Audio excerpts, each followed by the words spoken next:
Whoops! Ang ganda ng aking cutex dyan mga boss. Ayan, ewan ko kung paano matanggal yan kasi ibang klaseng pintura itong ginamit ko. Pintura ito para sa semento. Ano?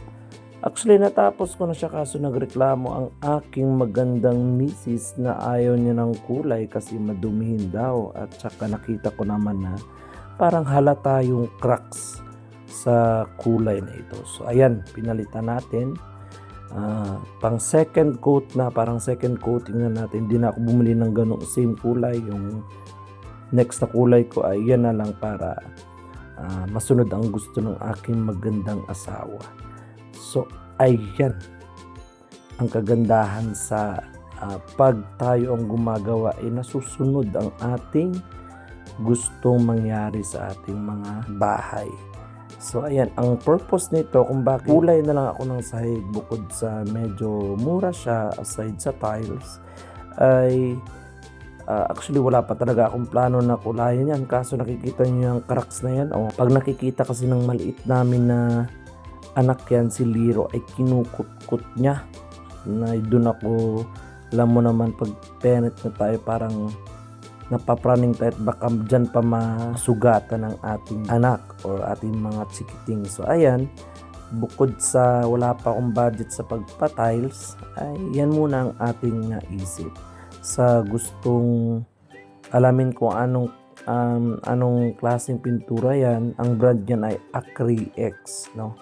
Yan talaga ay para sa sahig o di kaya yun yung mga ginagamit sa mga court, basketball court, yan yung pintura na ginagamit yan. So medyo matigas lang siyang ihagod kasi nga hindi siya katulad ng pintura na talagang pang wall or yung ano ba yung tawag nun, basta yan yun.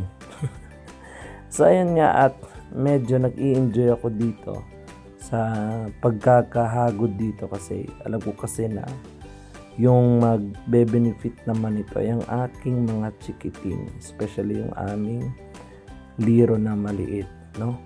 Ang disadvantage lang nito ay talagang masangsang ang amoy, kaya pinagbakasyon ko muna yung aking mag-iina dun sa lugar ng aking misis sa Tangalan para pagbalik nila ng bago ng pagtapos ng Pasko ay medyo hindi na siya masyadong mabaho kasi tanong ko mga 3 to 5 days daw tanggal naman na daw yung amoy na yan. So ayan, ito yung kagandahan sa sa pag tayo ang gumagawa, talagang feel ko yung hagod dyan.